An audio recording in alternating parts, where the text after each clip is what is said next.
Welcome to the Seattle Investors Club podcast with Julie Clark and Joe Bauer, where we share the nuts and bolts of real estate investing from our 20-plus years in the industry. Sit back, relax, listen, and immediately take action. Are you ready? Here we go. Welcome to another edition of the Seattle Investors Club podcast. My name is Joe Bauer, and I have my lovely co-host, Julie Clark. How are you doing today, Julie? Aloha. Aloha? What? Are you still in Hawaii? I'm still on Hawaii brain a little bit, so I'm sorry, guys. I might mess it up today. I'm a little bit relaxed. Oh, I like it. Super smooth. I'll tone it down a little bit. Talk a little slower. Right on. Cool. Well, today we have a 15-year title and escrow expert on the call. And it's a bit of an interesting call because for compliance reasons, we've asked our guest to remain anonymous. What do you think of that, Julie? I think that's mysterious. Ooh. So what do we say? Instead of calling our wonderful guest by name, we're just going to call him the dude. The dude. The dude. The dude. So, the dude, how you doing today? The dude, well, let me mahalo. Let me put down my Mai Tai here and join the call here real quick since we're all in time here. You don't need to put down your Mai Tai. We're a pretty easygoing group. Feel free. So if I pause, I'm just getting a refill. How about that? That sounds good. Perfect. So, first things first, title insurance is for buyers and sellers and lenders, and let's separate our discussion on benefits to each party. So, sure. Benefits to lenders of having title insurance, the dude. Yeah, the word benefits versus requirements versus why it's there are kind of all synonymous with each other. Lenders primarily, we'll kind of get the lender part out of the way because I know we're primarily focused on real estate here. But for lenders really their purpose of title insurance is to make sure that their loan is in the proper position from a title chain standpoint on the property. Okay, and the main reason for that tends to have to deal with foreclosure type situations. Okay, which does mean something to investors, and that's where when investors are looking for properties and things like that, they are really concerned about lien position. Which loan is it that is being foreclosed on? Is it the loan in the first position? Is it the second position? What is going to survive the auction or survive a foreclosure if it happens? So for lenders, that's really the main purpose as to why in title insurance there are loan policies. That's what they're called, is loan policies or lenders policies, where they are we are providing an insurance for the lender that their loan is in the proper position. In a nutshell, I mean, there's other components to it, but that's really the main concern, the main item that lenders are really after is making sure that their loan is going to be connected to the property in the proper position. Does that make sense? That makes sense. So let me ask you a quick question. So the job of your team then would be to review the chain of title to see and confirm which position that they're in. And, because some lenders, a private lender might be in second position, and that's their goal. They know that, right? Mm-hmm. So exactly. Yeah. Second position, third position, even. I mean, we see that a lot where there's, the lender in first position is Washington Mutual. And then the second position is a BECU home equity line of credit. And there's a third investor who wants to put their loan on title and give somebody a renovation loan or something like that so they can renovate their home. So there's a lender's policy, a coverage, which ensures that this loan is in fact going to be in third position. They are subordinate to the other loans and that kind of thing. You can't leapfrog over the top of another loan. Okay, so Chase is in first position, BCU second position, your loan's third. You can't bypass one of those other loans without that other lender choosing to subordinate. So that's another part of title insurance, where if BECU, for example, is willing to put their loan in third position and allow the private investor to be second position, they can do that. But there's a process that has to take place. And that's part of what title insurance gets involved with, is establishing that proper position. Do you think as a private money lender, let's say you're in second position with a hard money lender or somebody in first position, does the private money, this might be a question and actually a great topic for another day, but I'll just see where it goes here for a minute and keep it short and sweet. Sure. Do you recommend, or maybe this is more of a legal question, but do you recommend that the second lien position loan within their deed of trust acknowledge the first? Or do you see that the first position must allow the second? Because I get all technical. I'm kind of a legal dork on these things. Sure. Because so I always thought that it's the best advice for making sure that the first position lender, if it's like a hard money lender, when you're a real estate investor, you probably know the hard money lenders anyways. Let's call it, our friends at Veristone, that their first position deed allows my second position loan. Or Sure. does it matter? Does it have to allow it? Well, it's first off, before I go there, I am going to say this. I am giving you my professional opinion. By no means am I an attorney. By no means am I authorized or allowed to give legal advice. Okay, so I'm just going to preface my comments by saying that part. Okay. Which means, everybody, that this is something you need to follow up on and check with your attorney. Okay, yes. But we're just talking shop amongst friends here. Exactly. Disclaimer. Yep. Okay. Thank you. Now, for that matter, when it comes to position, and this is why this is an important thing, especially for Washington State. We are one of the few states left. I think there's only 7 or 8 left where we are what's considered a non-recourse state. Okay, and what that means is if your loan is in second position, okay, if you got a hard money loan to renovate, that kind of a thing, and they are in second position, they are subordinate to a senior loan, a Washington Mutual loan, that kind of thing. And that homeowner decides, I'm not making my payment anymore. I'm walking away from my house. I'm done with it. And the senior lien holder forecloses. Washington Mutual forecloses on the home. You, as the second lien holder, you are out of luck, right? We are a non-recourse state. Your loan gets wiped out. You are, as a second lien holder position, you are out of luck in a foreclosure situation. Now, there are some other legal ways to go after excess funds and things like that to try and recoup some of those funds. But in general, in Washington State, as a subordinate lien holder, as a junior lien holder, you are straight SOL when it comes to a foreclosure situation. So that's something to be very aware of. If anybody's out there doing private loans and things like that, and you're going to go into second position, make sure you got lots of equity there, and make sure that you're cautious about where you're placing your loans and things like that. Because or even get a personal guarantee. Right. Yeah. Personal guarantees, things like, but again, it's, that gets into a whole other legal area, which is different and sort of outside of the scope of title, right. And, so it's a little different, but yeah, we're a non-recourse state, which is an important detail when it comes to investing and foreclosing for sure. But, and again, do you think that the first lien position, I guess Washington Mutual or something, we're not usually as investors dealing with, I guess we could be dealing with more of a bank or a traditional bank in first position. Mm-hmm. But I guess I'm saying as just talking shop and not giving legal advice is, it might make sense to know if that first deed of trust, has any language that would disallow the second, right? I know a hard money loan is probably not going to do that. I always think transparency is the best way to operate anyways.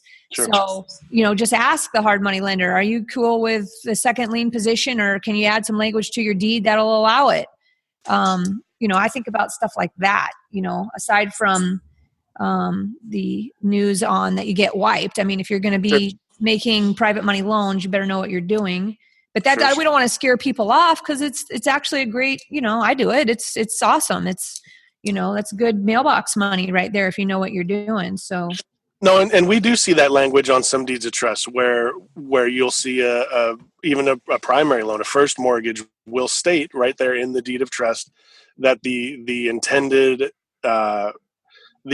of this instrument, this deed of trust, is intended to be a primary first position mortgage. And we will see that, not on everyone, but we do see lenders doing that more these days, especially in our state, because we're non-recourse. So Now, if there is no language, if there's no language on the first deed of trust or the second, in general, things go in chronological order. Of when they were recorded, right? Of when they were recorded, yes, exactly. So that's not set in stone, right? I mean, just because something was recorded later, we just don't take the date for it. We do have to review the whole document, make sure there is no language about first position, second position, subordinate. But that is, in general, things go in chronological order in our state. And if something was recorded first, in general, you're in first position for the most part. So, guys, in a nutshell, this is a little bit of a loosey-goosey topic that makes us all a little bit sweaty and nervous. Maybe time to take a sip of that Mai Tai, if you know what I mean. What I would tell you guys is this is exactly the reason why. Of course, we all know we need to have, teammates, which includes having a good real estate agent, good insurance agent, good attorney. And what we're trying to tell you today is make friends with a title rep. I talk to my title rep when I do deals all the time. I mean, it's like talking to my property manager also. Before I'm dealing with somebody that is a tenant or a property that has a tenant in it, I'm talking to, my friend Cherie before I do anything because she's the expert. So you don't need to know every detail of this yourself. You just need to know who to call, right? And whenever you're getting involved in any type of buying, selling, or lending as a private money lender, it's a great idea to have a teammate such as a title rep. Hence why we're doing this podcast today. Well, and that kind of rolls into the importance of title insurance when you're a buyer or a seller. And all of these things are kind of tied together, right? I mean, if you're a buyer or seller, all of these type of loan and lien positions mean something. Now, if you're actually going to acquire a property, it's a little bit different. But yeah, no, you're very correct that in my opinion, the relationship between investors, lenders, and agents. Some people are very close to their title and escrow people. Some people only leverage their title and escrow person to go have a 5 o'clock beer with on occasion, right? It's the depth of a relationship varies between people pretty substantially.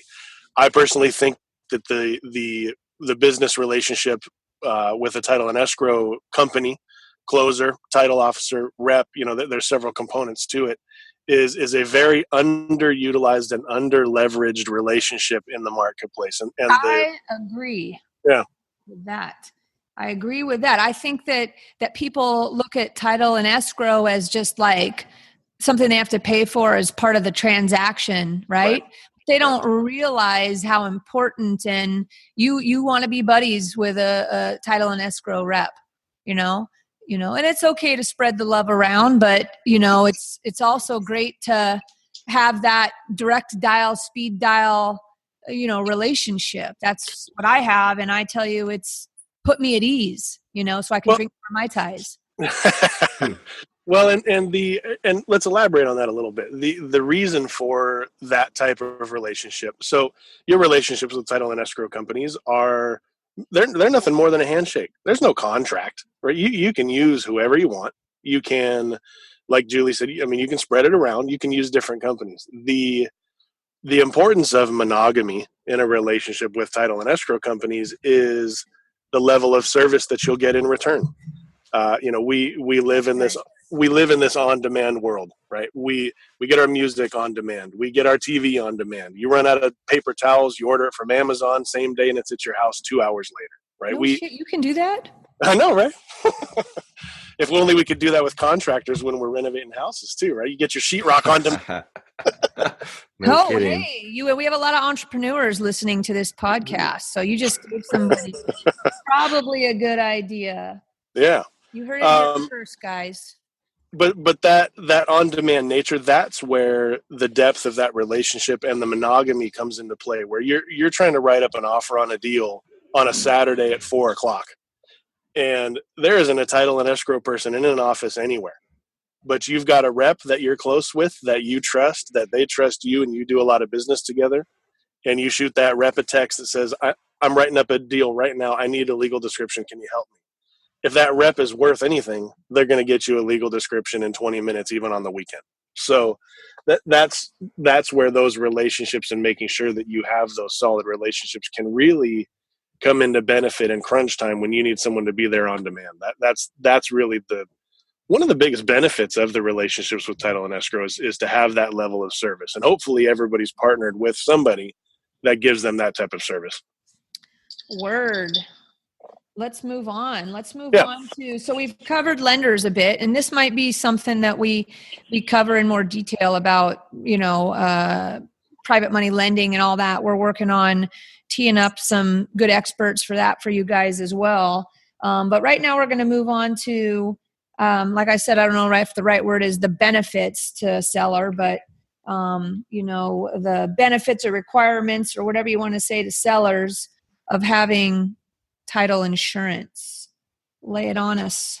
Sure. Dude. So the dude. Let me take a sip of my Mai Tai here. As sellers, okay, so they'll kind of break down the process of how title and escrow works. I should say title in a transaction, okay?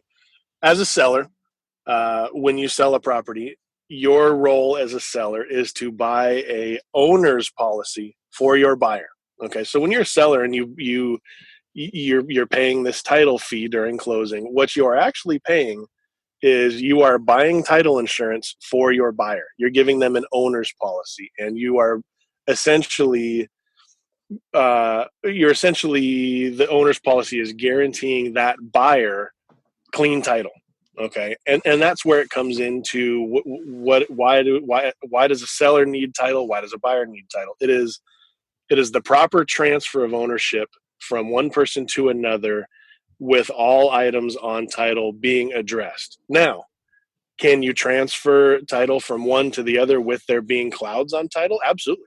But that's all defined in the contract as to what the expectations are, right? The buyer typically is expecting the seller to transfer title over to them with a clean title, with no issues, no encumbrances, no prior lien holders, and any money being owed to somebody else. So that's the purpose of title insurance in a transaction, is the proper transfer from one to the other without there being items on title. So a lot of people refer to it as a necessary evil, right? I know I got to have title insurance. I'm probably never going to use it, but I need to make sure that I'm transferring title clean over to my buyer, and my buyer is expecting me to transfer title clean.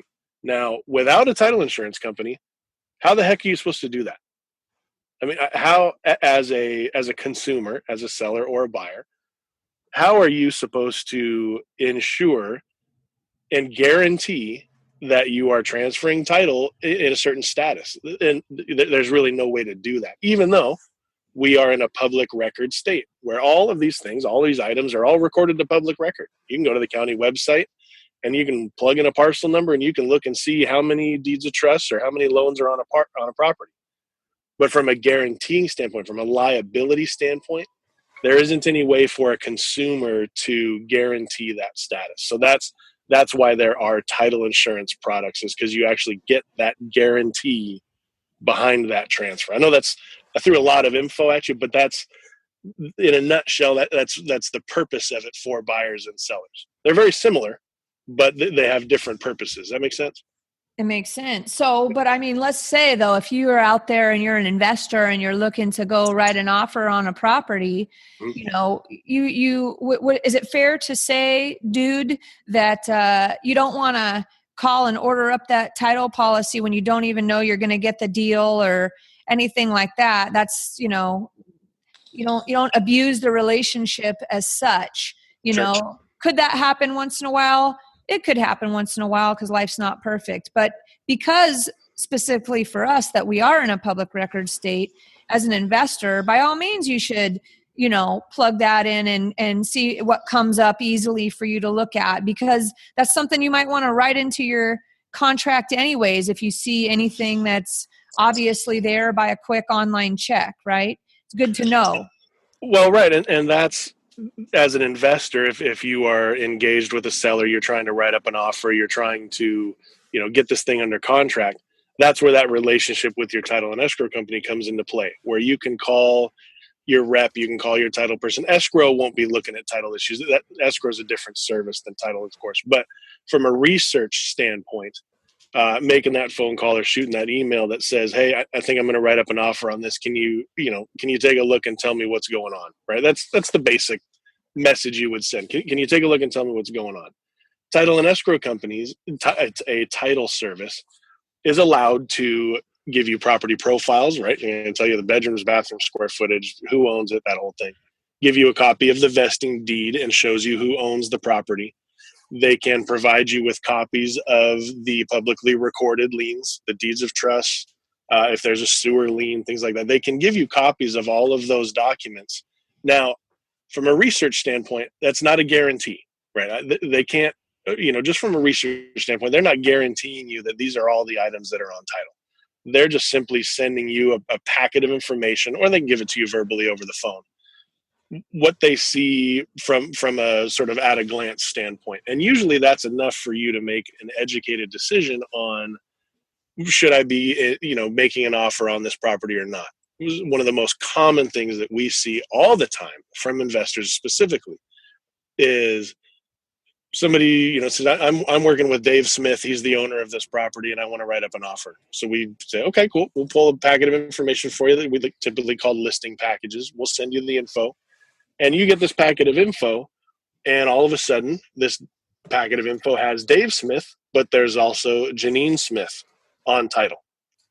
And as an investor, you've been only talking to Dave this whole time. And so you go, Dave, I want to write this offer up on your property. Who's Janine? Oh God, that's my ex-wife. And she actually lives in Indiana. She bailed out on us 4 years ago. I guess she's still on title. I thought that was cleared up in the divorce, but she's still on title. Well, now we've got a whole other set of issues that you need to talk to your title people about. Is, if I write up an offer on this, it looks like Janine's on title. What does that mean?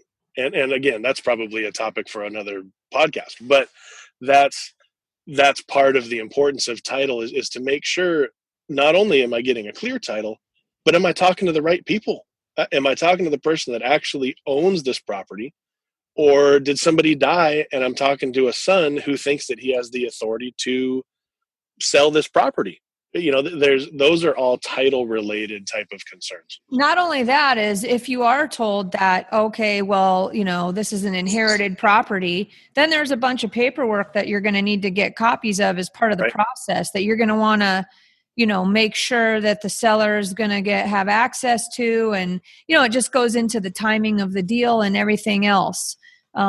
This is all really good information, guys. I mean, as far as helping you get the deals and helping you gather the information, that you need to properly get something under contract and, make sure that you've got all the appropriate parties involved in signing off. I mean, yeah.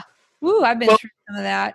Boy. Well, and Julie, I mean, nobody in title and escrow expects investors or real estate agents or lenders for that matter to be their own title and escrow expert. Let the title and escrow people be the experts, right? Pass the buck to them, right? That's the whole thing. When you contact somebody and they say, "Oh yeah, I inherited this property from my father and now we got to sell it and so that's why I'm looking at selling it." That should be your trigger to call your title person and say, "I'm looking at this property. It appears as though this guy inherited it from his dead father. Tell me what I got to do," right? You shouldn't have to know all the things you need to do. You just need to know that's when I need to pass the buck to my trusted title person so they can start helping line this up for me. That's part of the under-leveraged relationship that I'm talking about is knowing when to pass the buck to your title and escrow person so they can help this. So you're not spending your time chasing down paperwork, or I should say you're spending the least amount of time chasing down paperwork as possible, so you can stay focused on going and getting more deals and doing the things you're supposed to do rather than deciphering and trying to figure out title things. Let the title and escrow people do that for you. Is it fair to say that, let me try to categorize this a little bit and box it in for everybody. Yeah. Is it fair to say that any investor or any buyer or whoever that wants to be involved in a real estate transaction certainly can call up a local title rep and ask for this basic, like we said, at a glance, I think you called it listing package information, right? Anybody can do that. The difference is if you have an actual relationship with a title rep, that the speed to which you might get that information might be a lot different. Is that fair to say, or is that? Well, definitely the speed, but also just the amount of depth and the amount of when there is an issue, what kind of support are you going to get, right? If you're just Joe Schmo and you don't have a relationship with somebody, and you call up a title company and say, I'm an investor, I'm thinking about buying this property, but this guy, he inherited this property and I don't know what to do. Can you help me?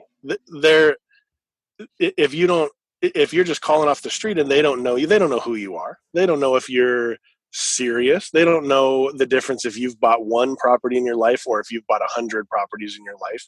They don't know anything about you. So there's an inherent amount of, I guess, skepticism, I guess is the best word, where they're just not sure if this is going to be a legitimate transaction that they're going to be able to generate revenue off of, right? Because remember, title and escrow companies are in the business to sell title insurance and to close escrows. That's where they make their money.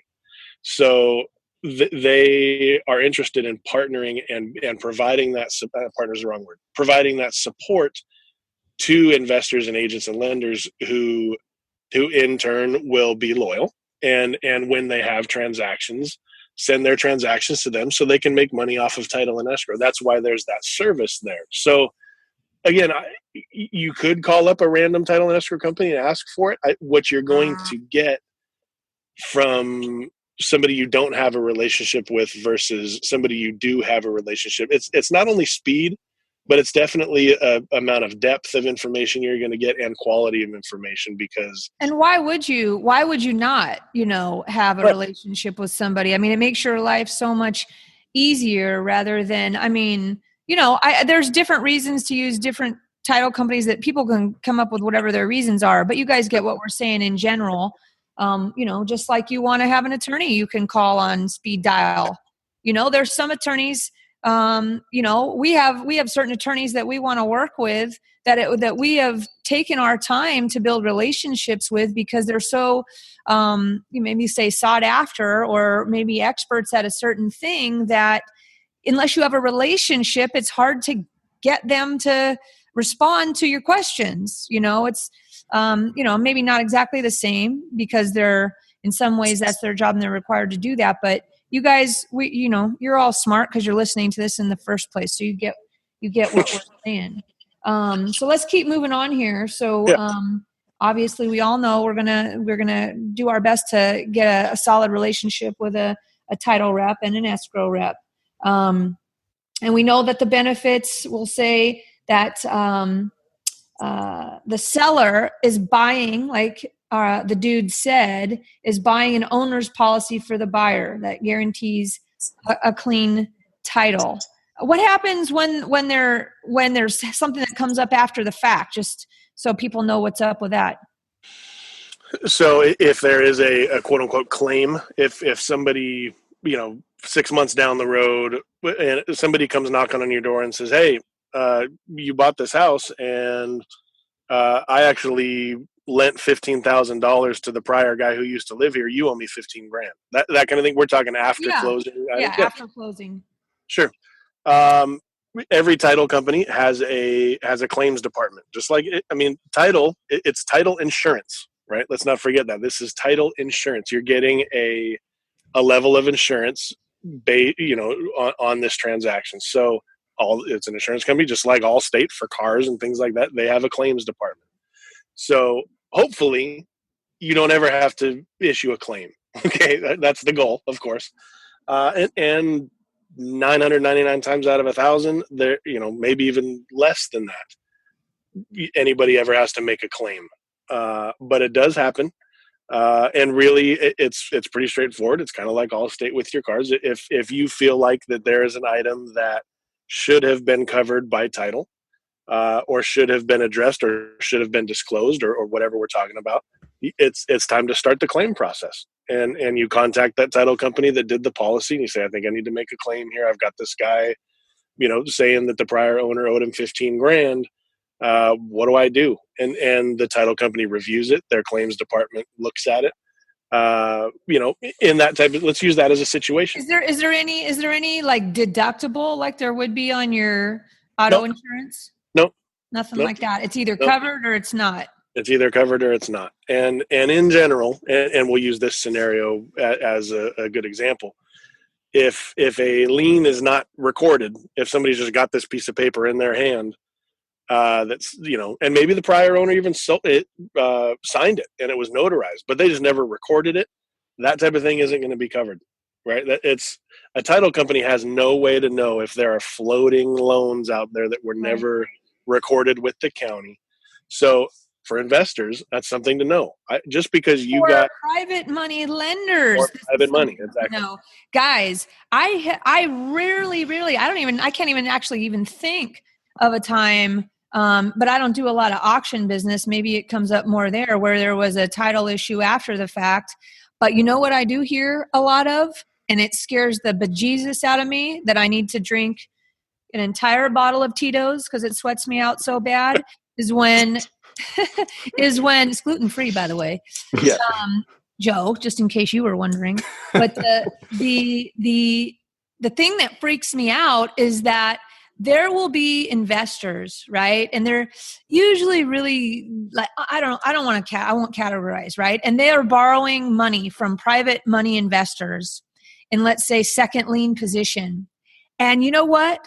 The second lien position lender is just some individual that has a bunch of money from whatever they do in their life, for whatever reason they have money and they're willing to lend it. The second lien position lender does not record their lien position, and I don't know if these investors are saying you don't need to, you can just do it if a problem comes up, right? No. I'll tell you what, that they sometimes the passive private money lender has no idea if a problem comes up, okay? And you guys, for God's sakes, if you are doing any type of lending, make sure you record it. I have heard some horror stories even recently on this type of thing. Is it illegal for the other person is essentially doing something illegal? I think so, but you're still out of your money, at least for a while. Well, and that also applies to things like quitclaim deeds and bargain and sale deeds and things like that everybody uses. Just because you have a signed notarized document in your manila folder in the trunk of your car, that doesn't mean that anything is official. You better get that document. If you want it official and you want it a part of title and a part of public record, get that sucker recorded, because if it's just floating around and you think you're good because you got a signed document, you better think again. Now, even if it's notarized. Even if it's now, would it hold up in a civil lawsuit or court? That I don't know. Yeah, again, but now you're spending. Let's say it does. Now you're spending legal bills. You're out. The time it takes. I mean, why? Just people they trust people, even if they know them. They trust them. Never trust anybody. Well, nobody. If your reason for not recording a document is I didn't have the time, I didn't want to go drive downtown to the county recorder's office, use your title and escrow company. That's part of the relationship. They have recording departments. They'll charge you the $87 recording fee, right, which is what the county charges, even if you were to walk down there. Call your title rep and say, I've got a deed of trust. I've got a quitclaim deed I need to record. Can you help me out?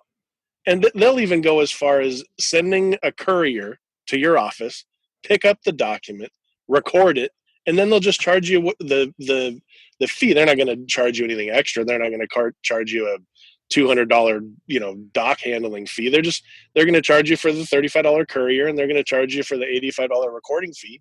They'll do it for you. They'll serve it up on a platter.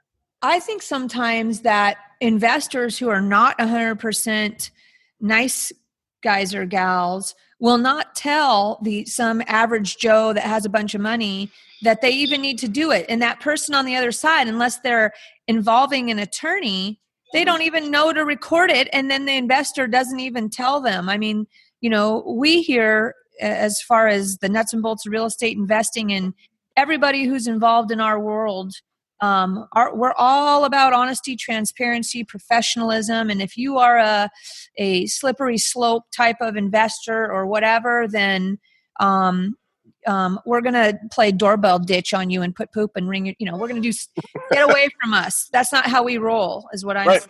So, people need to be smart. And, you guys are all smart who are listening to this today, because you're getting educated and you're educating yourself more. But yeah, that's all scary stuff right there. But let's keep moving. So we've covered the seller side. How about, the benefits to buyers of having title insurance? Let's go down that rabbit hole.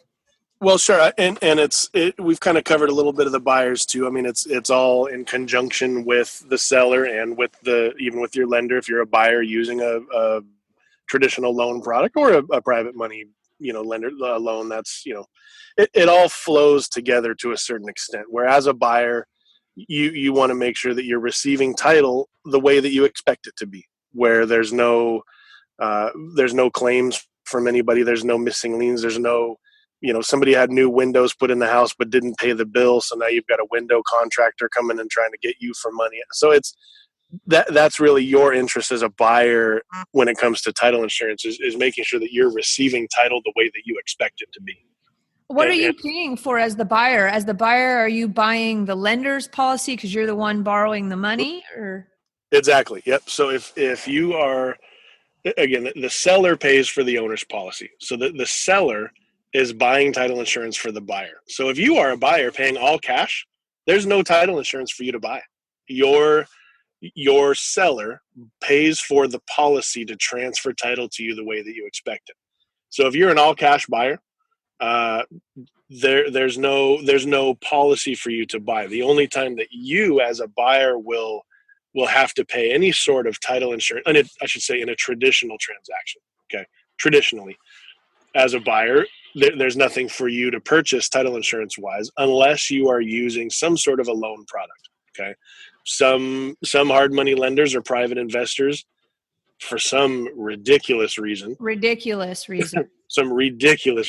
don't require a lender's policy for their loan. That is because there's a lot of people with money out there that don't know anything about real estate, that meet people that have a track record of doing a bunch of deals, and they give them their credibility pack.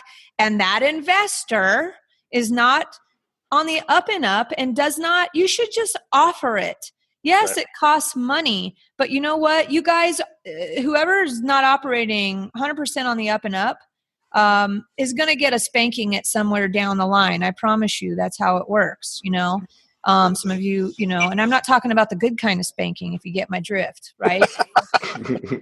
What I worry about is, again, on the lending side, is that, remember, if you're an investor and you're like going to do private money, second lien position, or even first lien position, make sure that, buyer, the investor you're lending your money to, buys you a lender's policy. They're cheap. They're not even that expensive. Lender's policies are pretty cheap. Owner's policies are more expensive because there's more liability to them, right? There's a lot more items to insure when you're talking about an owner's policy. But a lender's policy, I mean, we're talking on average $500 right, to ensure that your loan is in the proper position. There's no other claim, no other entities out there or lenders or contractors that are going to trump your loan in position, right? So it's a very small investment for a lender to make. Why, even if it's a $10,000 loan, I don't know why somebody wouldn't insure their loan properly. So yeah, it's just cheap. It's not that expensive. And if you are a private money lender and you are working with an investor who says, no, I'm not going to provide that for you, or you can pay for that if you want on your own, then you say, well, guess what? You can borrow my money from somebody else. And then you let me know who that is, and they're going to get on my shit list, because that's just BS. I think that, everybody, if you're so tight, you can't pay that as an investor. I mean, that just comes with the deal, guys. So Right. I won't get worked. I got to take a sip again of my Mai Tai because I'm getting worked up. And I don't like people who aren't on the up and up. So we're going to say it again. If you are a buyer and you're buying a property for cash, you don't need to pay for any title insurance, because the seller, traditionally, the seller would be paying that for you to have your guarantee of clean title, right? Mm-hmm. However, let's go talk as investors now. One of a good terms that you can offer sellers is to pay for all the title insurance, yourself, meaning you don't make the seller pay for it. You cover that for them. That's a term that might give you a leg up in your transaction if you're competing for a deal. I never offer it up front. I'll just tell you guys what I do. I never offer it up front as like just my MO business model. I offer it when I need to, otherwise I just let the seller, I use it as like a card that I can pull out of my pocket if needed, but rarely, or if I feel like I'm getting a super good deal from somebody, because I'm such a transparency and fair freak, whatever you want to call me, I'll offer to pay for it, because again, it's probably not very much. And I want to feel like I'm not taking advantage of the seller. So if I'm getting a super good deal and, I might offer to pay for that just because I'm a nice person. But otherwise, that's just a deal term that's negotiable. So let's talk real quick, dude, about who in a traditional transaction pays for what. Like I said, that flows into rates and who pays for what. Yeah. Yep.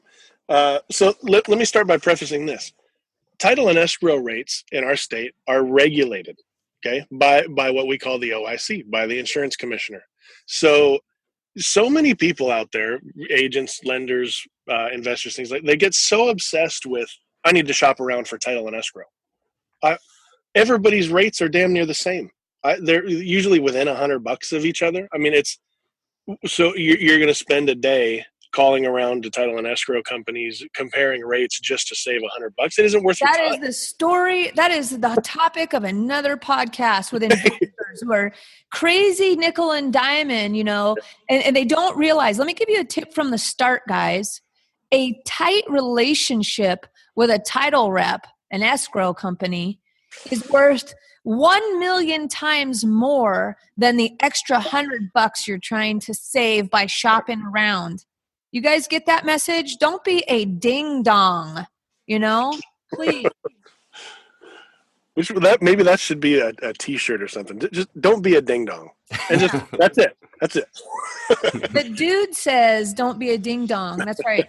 No, yeah, you guys are, there's so many times that investors step over, climb and scratch over pennies, and they miss the bigger picture, which is every time you get in, you are looking at a service that you are going to be using as part of your real estate business or whatever business that you're in.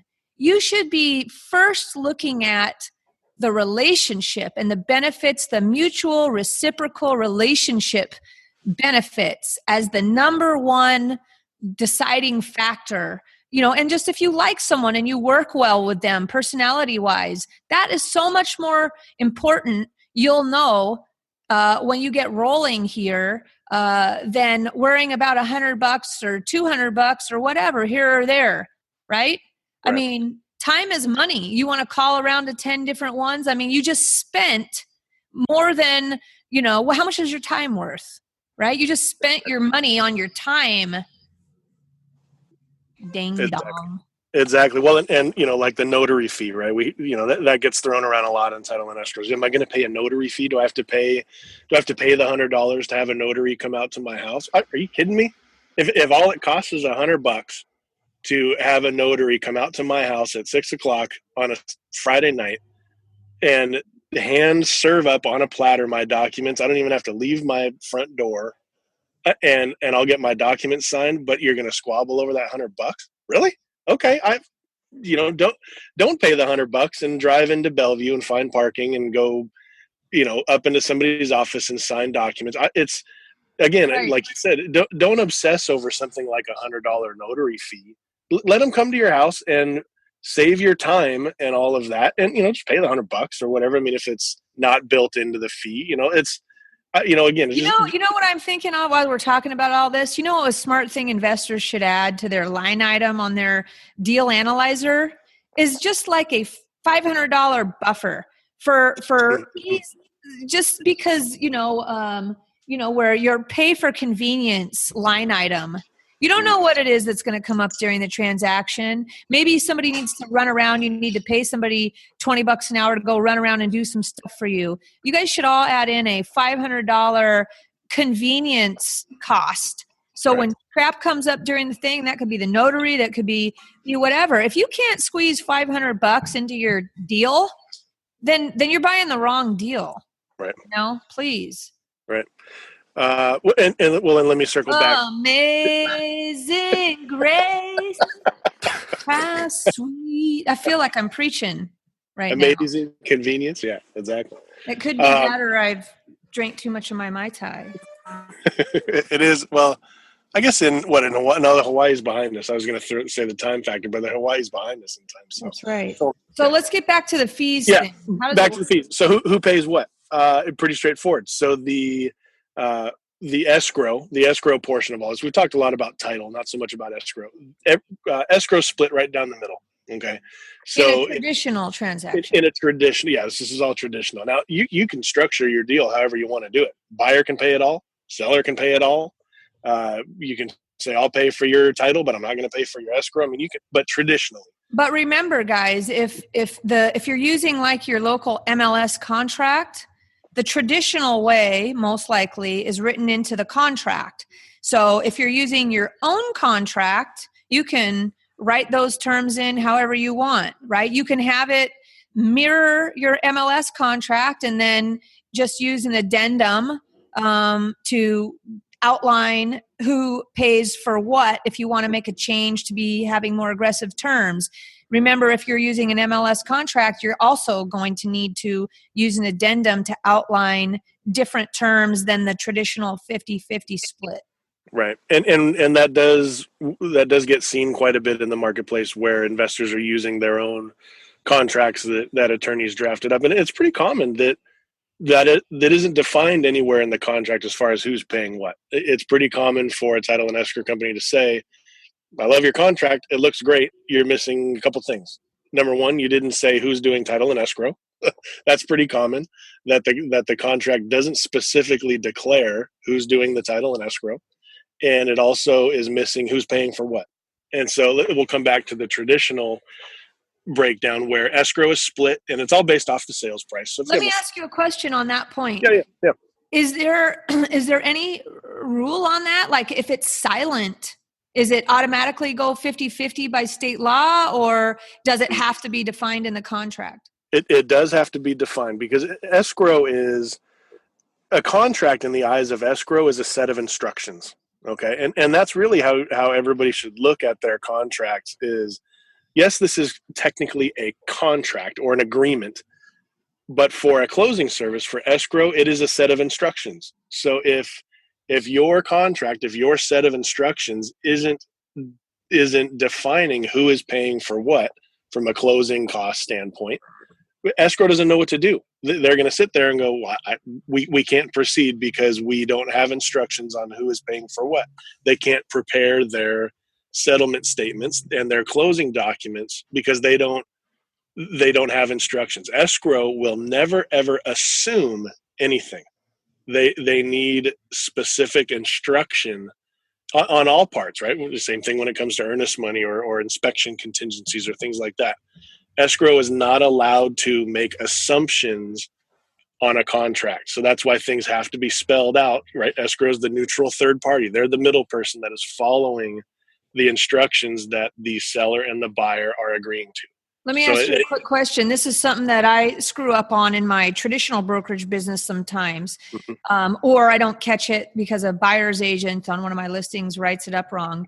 Because sometimes based on certain client requests, the escrow could be different than the title company. That could happen sometimes, right? Sure. So it's easier if it's not, but sometimes sellers or buyers have specific people they want to use, and you don't want to rock the boat, so you go with that.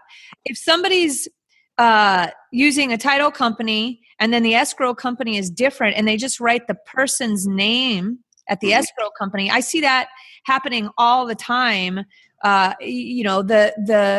The most important thing is, do people need to write the name of the company, escrow company and or title company? Also, if you have a certain person you want to work with at that title or escrow company, you should write their name down as well. Is that accurate? I would agree with that. And the reason for that is because all of the title and escrow companies have multiple closers, right? I mean, anywhere from could be 2, could be 30, right? There's lots of people there, and everybody has different relationships. So if you are being allowed to direct the title and escrow in the transaction, if you're the one calling the shots on who's doing title and escrow, be specific. Put the title company, put the escrow company, put the specific closer's name on that contract. Because if you don't, you may get this open up from the company that is somebody in another, in Federal Way or, wherever the office is, because there wasn't any specific instruction. And now that's, every title and escrow company has their own rules of engagements on how they, spread around purchase and sale agreements or what, different relationships. In general, a good title and escrow company, in your case, Julie, would know that if the deal's coming from you, they know exactly who your preferred closer is, who you work with on a regular basis, and they're going to know to put that deal with your preferred closer unless the contract says something different. So, right. If the company has their stuff together, they're going to know. But that's, again, that circles back to the importance of that relationship, right? If you just write in a... But remember, the buyer's agent, if I'm a listing agent, is because I'm awesome agent and investor. I can even list my own deals, buy my own deals, lots of savings there. If I'm the listing agent and I have, even though my team, my escrow and title team know that it goes with me, buyer's agents a lot of times direct distributing the contract information once it gets mutual, and they don't know who to send it to is actually another problem, right? Because they just see, my team might know, but if they have taken the reins to distribute the contract to all the parties to get it processed, it's just, again, you want to run smooth. It saves time, makes you feel good and all that other stuff. So I'm going to kick us back to the fees, traditional being 50-50, because we got sidetracked there, and people obviously care very much about fees. Yes. So, in traditional, escrow gets split in half. So you have, $500,000 sales price. I'm just using round numbers, not actual specific rate quotes. But if the total escrow fee for the transaction is $1,800, seller pays $900, buyer pays $900 plus tax. So you split the escrow. That's traditional. Title, people oftentimes say title gets split 50-50. That's not true. The seller buys the owner's policy, and the buyer pays for the lender's policy if there's a loan that needs to be insured. Okay, those numbers are very different. Okay, an owner's policy could be, $1,000 based on the sales price. If the loan amount is only $50,000, they've only got a lender's policy of about $300 they got to buy. So it's based on the loan amount. The amount that it's all based on, let me back up, what the seller pays for. They're buying the owner's policy, which is based off of the sales price. Okay, so $500,000 sales price, they are paying for a $500,000 owner's policy. That's what title insurance policy. Title insurance policy. Yep.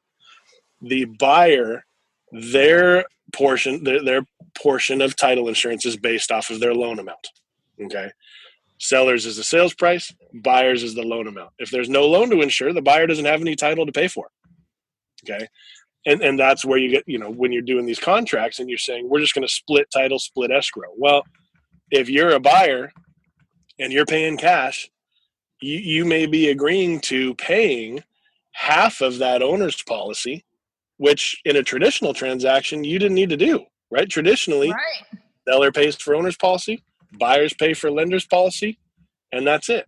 So if you're talking about just splitting 50-50 costs, take a second and think about that, or call your title rep and say, I'm thinking about doing this. I'm going to pay all cash for it, but we're going to split closing costs. What does that mean?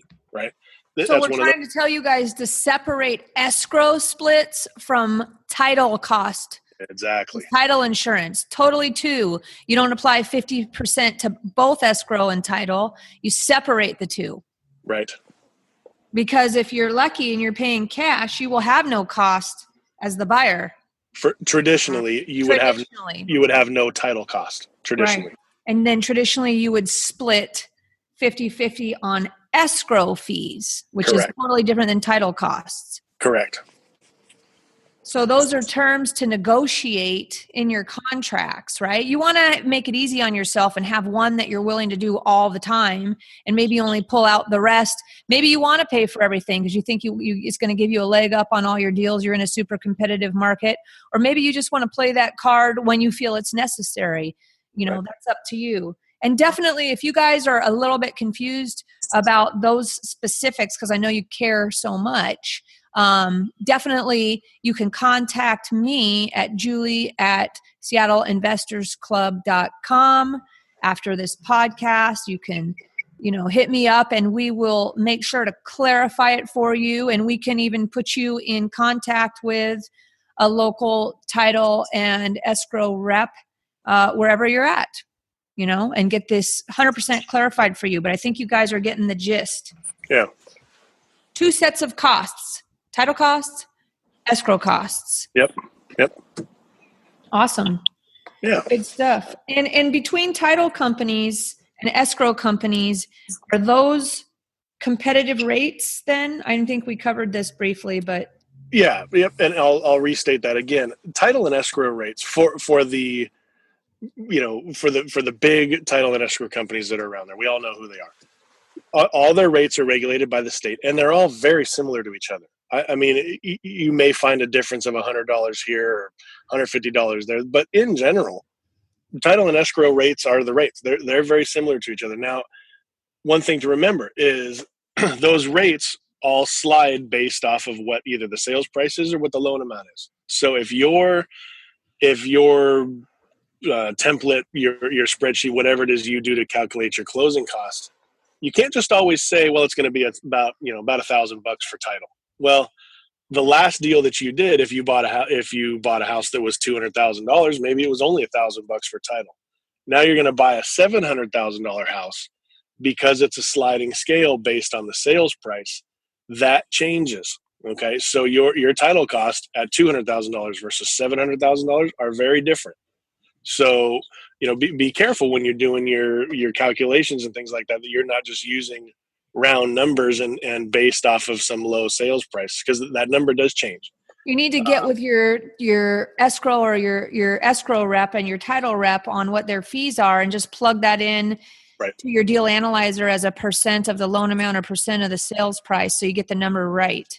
Right. And the good the good title companies have easy to use, apps and things like that you can just pull up an app, plug in the sales price, boom, it'll spit out your closing costs. So it's, they have those kind of tools as well. And there's a lot of different bells and whistles and tools and things like that title and escrow companies have access to and that can plug people into that you didn't even know were there.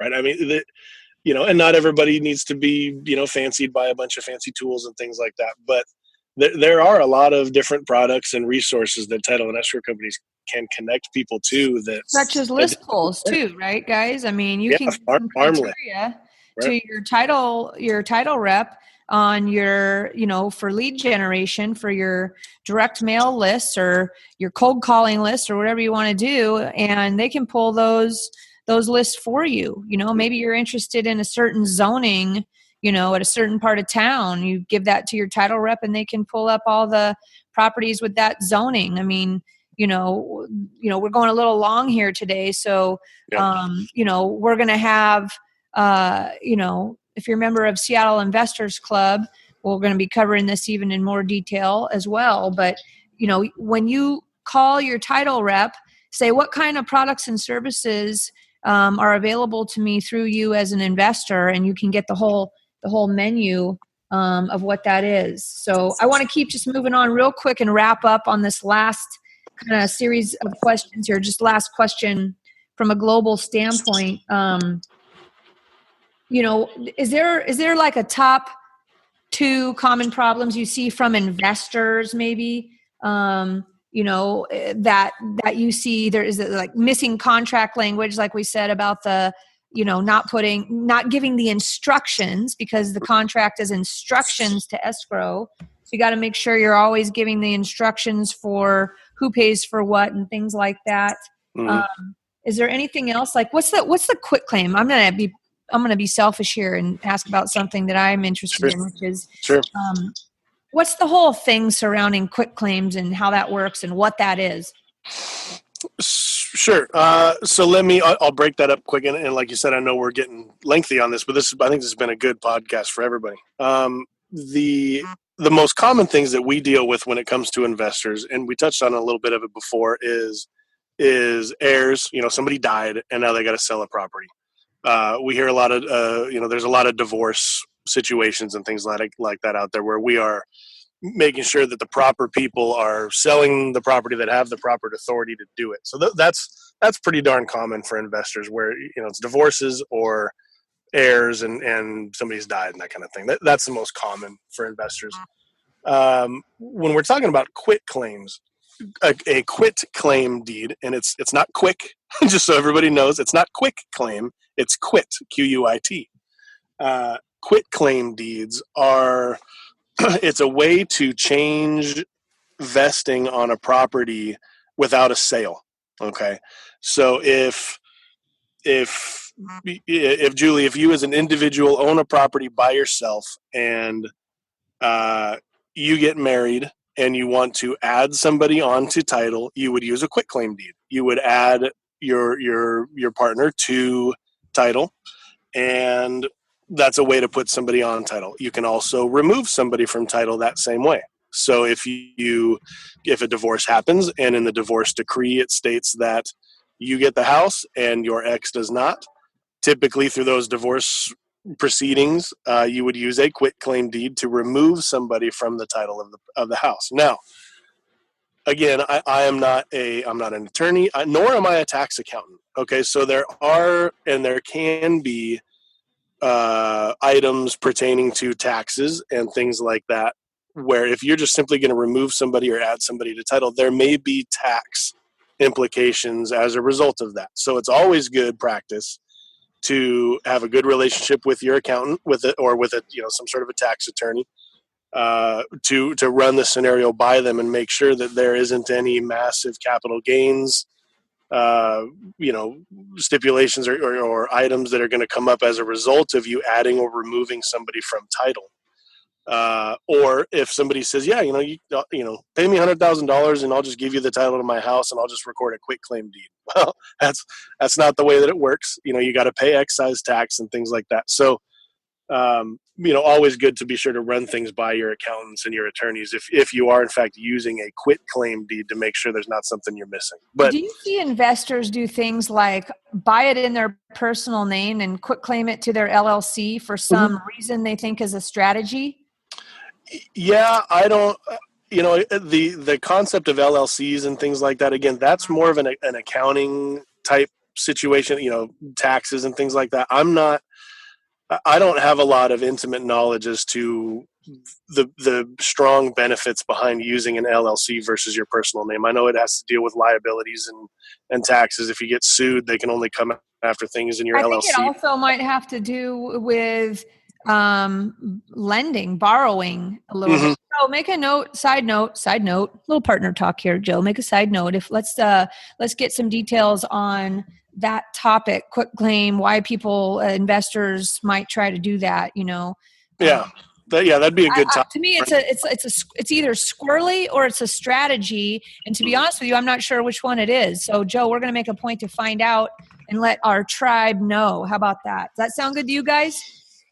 Yeah. I think that makes a lot of sense. Hey, buddy, is that interesting to you? Okay, buddy's on board. He's yeah, buddy's good with that. Yep. Okay, well, that was, you can keep talking about quitclaim, but that is interesting, right? So it's people, you see that on inherited properties, you see quitclaim, right? Yep. Or you'll see again, it's the quitclaim deed is just an instrument to adjust who is on title and who isn't, is what that is, without a sales price. So if there's no money transferring from one to the other, that's when you use quitclaim deeds. Is you're adjusting who's on title without the use of funds. Typically, that is what quitclaims are used for. Yep. So let's say somebody's doing a list pull. I'm just doing a little side note here, and they go, "Oh yeah, I'm gonna pull all the transactions that had a nominal or no dollar amount transfer." Well, your risk in dealing with that is you're going to get a lot of stuff that might not mean that they're selling or inherited anything. It means that they got married and they put their spouse on there. Right. And so you got to just understand that just because something is a $0 transfer doesn't mean necessarily that it's like a deal you're going to go after, because that's a great list pull term. You got to know the details on that. I mean, I've been down that rabbit hole myself, and you just, I wouldn't say it's the best idea. Or, I'm sure there's a way to dive deep into that. Maybe that's another side note for my partner on another topic, on list pulling and farming. Yeah. Farming 101. There's definitely, there's definitely some do's and don'ts, and having a relationship with that title and escrow company, somebody who knows farm lists, right? You can send a farm list to any title company. I want 500 addresses around this listing because I'm going to do a just listed postcard. Or as an investor, you're going to say, I want all the properties in 98155 that are zoned L1, right? That kind of a thing. Well, That's fine. I mean, any idiot can just pull a list of properties and send it to you.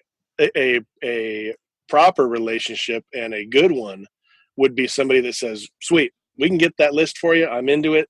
Let me get it pulled. Tell me why, right? Yeah.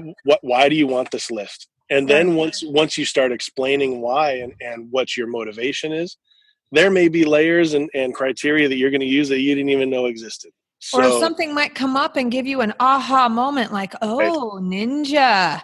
Exactly. There's an idea there. So I like the topic of Farming 101. Good one, dude.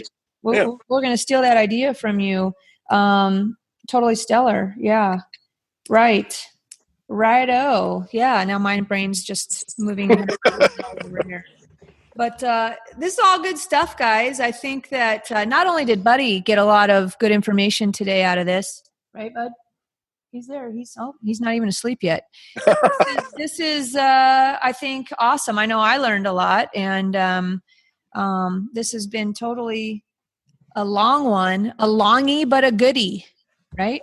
Totally. Right on. Anything else you want to add, dude, before we wrap it up here and get back to cranking out the cash flow? Yeah, well, I'll give you, I'm going to leave you with my my sort of poetic, my wax on when it comes to title and escrow here, because I think it actually helps sort of summarize the importance of title and escrow. So in real estate, I always look at title and escrow as dinner at a really good restaurant. Okay, this is how I'm going to line it up for you. Okay, so as an investor or as an agent, you've gone out, you've prospected, you've found an opportunity. You're talking to the seller. You're trying to either get the listing or you're trying to get this property under contract. That's your appetizer at a good restaurant. Okay, it's your work up front. It's what you're doing up front. Now you're under contract. Maybe you're rehabbing the place. Maybe you did buy it. Now you're rehabbing it or whatever. Or as an agent, you've got it under contract and you've got it listed. And now you're trying to find a buyer. You're doing some marketing, holding open houses, things like that. That's your main course. Okay, at a restaurant, you've got your appetizer, your main course. Now it's on to dessert. Okay. You've got the property sold, or you acquired the property, and now you've got this baby. You've got this meal that you've worked on. You've already had a baby. Whoa, Kind of whoa, date do you whoa. Not baby, meal. Okay, meal at the restaurant, not baby. You've got this fabulous meal that you've had, and now you have to turn it over to somebody else to serve dessert, right? That's what title and escrow is. It's the dessert at the end of a really good meal you've had. Okay. If that dessert, you maybe had the best seared scallops in the whole world as your appetizer. You've had the best, peppercorn ribeye with blue cheese on top, whatever it is that your main course is, right? And you're just licking the plate clean. Now your dessert comes out and you've got moldy berries on top, right? What does everybody remember, right? All of the clients in a transaction, they never remember. They remember the dessert. If that dessert came out with moldy berries on it, is anybody ever going back to that restaurant ever again? No. Dang, this is good analogy. I love it. Everybody remembers the dessert. And go back and ask any one of your prior clients, your buyers, sellers, who did the title and escrow on the transaction we did together? They have no idea. All they remember is the experience. If the experience was bad, they remember that you took them to that restaurant. They remember that the agent took them to that restaurant and the dessert came out with mold on it. That's the last flavor that everybody gets. So your partnership with a title and escrow company is so critical to make sure that they bring out that creme brulee that's perfect at the end of the meal to finish off the experience for everybody involved in the transaction. So I just got the chills. This is good, man. You are a poet. This is oh my God. So there you go. So that's how I describe title and escrow to a lot of people, and it makes sense because they can relate it to dinner, and I think it's true. I mean, if it's and you talked about that, Julie, at the beginning of it, where reputation and integrity and things like that are important to people's success, and I completely agree with you. And that's why title and escrow is a really integral. It's not just a necessary evil. It's a very critical, important piece of the meal at the restaurant to make sure everybody had a great experience. Wow. So there you go. Woo! Wow. I think that's the best wrap up that we've ever had on this podcast. I got to tell you. I would have to agree. Let me tell you what, that was spectacular. Wow. I'm kind of speechless, which is, as you all know, rare. So I'm going to wrap it up though, because now I'm starving. I'm thinking about peppercorn steak with blue cheese crumbles on top. Yeah.